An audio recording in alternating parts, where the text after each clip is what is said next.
सभी को नमस्कार। करियर फर्स्ट चैनल पर आप सबका स्वागत है। डिक्टेशन लिखने के लिए तैयार रहें। Ready, start. उपाध्यक्ष महोदय, तब उन लोगों को कुछ आशा हुई कि हम लोग भी उसी तरह चल सकते हैं जिस तरह से पहले चल रहे थे, लेकिन अभी हाल में जो चुनाव हुआ उससे देश के धनिकों के मन में बड़ा संदेह पैदा हुआ कि इस चुनाव के बाद उनकी स्थिति वैसी नहीं रहेगी जो अब तक चली आती रही है।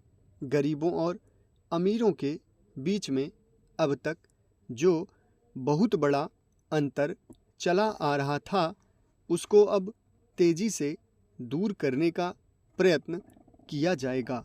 श्रीमान, मैं आपका बहुत ही आभारी हूँ जो आपने सदन में चालू वर्ष के बजट पर अपने विचार प्रकट करने का अवसर दिया है।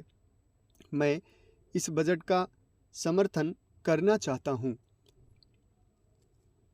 श्रीमान, मैं सबसे पहले अपने दल के नेता प्रधानमंत्री को इस बात के लिए बधाई देना चाहता हूँ कि उनके नेतृत्व में देश में कांग्रेस दल को स्पष्ट बहुमत मिला और इसके फलस्वरूप यहाँ पर केंद्र में एक ऐसी सरकार का गठन हुआ जो कि देश में वास्तव में समाजवाद लाना चाहती है। मैं वित्त मंत्री जी को इस बात के लिए बधाई देना चाहता हूं कि लोकसभा के मध्यावधि चुनाव में जनता द्वारा कांग्रेस दल को जो आदेश दिया गया था उन्हें स्मरण है और वह तन मन धन से उसका पालन करना चाहते हैं। वह आदेश था देश में सामाजिक और आर्थिक विषमता दूर करने का, देश से बेरोजगारी, गरीबी, बेकारी को हटाने का और देश के जो पिछड़े हुए हिस्से हैं उनका पूरा विकास करने का।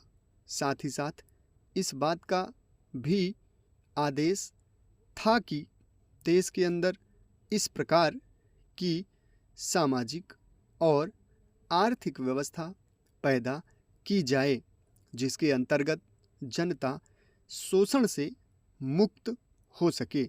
श्रीमान, यह ठीक है कि देश में कृषि के क्षेत्र में उत्पादन में वृद्धि हुई है, परंतु इसके साथ ही साथ यह भी दृष्टि में रखना चाहिए कि लागत में भी पूरी वृद्धि हुई है। इसके लिए आवश्यक है कि सिंचाई के साधन बढ़ाए जाएं और अधिक उन्नत बीजों का प्रयोग किया जाए। आज कृषकों को कृषि के यंत्र मिलने में बहुत कठिनाई हो रही है। जैसे छोटे छोटे ट्रैक्टरों का देश में बड़ा अभाव है।